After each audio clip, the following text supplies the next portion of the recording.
你好，你定做的3组的那个顽皮豹的那个倒车喇叭已经做好了。那这个倒车喇叭就是你一接电的时候就开始播顽皮豹的那个音乐。那我就是从那个一般我们在卡通上面看到的，就是类似副歌那一种的，就是一开始就马上就播，然后它的长度有1分多钟，然后就1分多钟之后就一直重复播。那一般倒车喇叭你不可能倒车倒1分多钟啊，所以说你用1分多钟的长度应该够了啊。就算说开很久，它也是可以重复一直播。那我这边有个分贝器，一般我们讲话的声音分贝器大概是60-70分贝。那我们倒车喇叭最大就是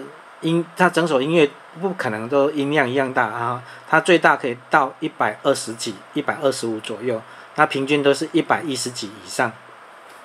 就是将近120。那我等一下在播放的时候，它会我讲话会听不到，因为这摄影机的关系，它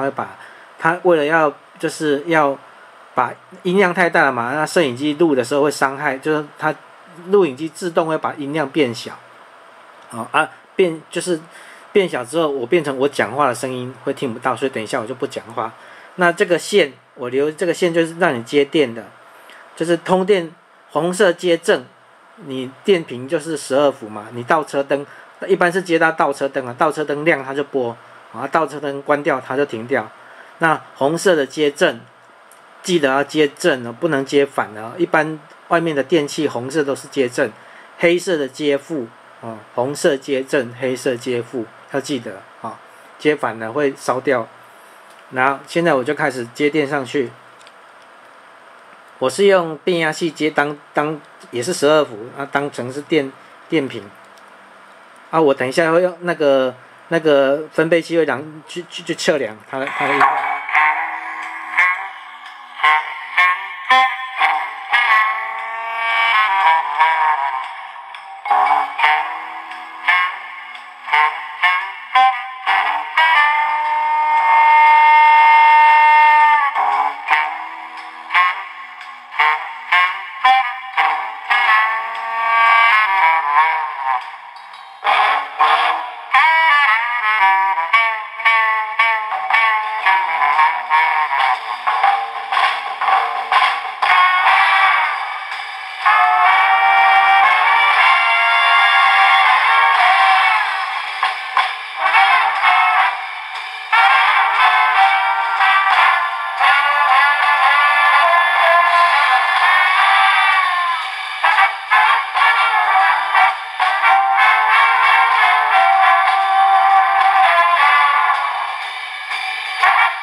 刚刚已经一个循环，它又回到就是开头去播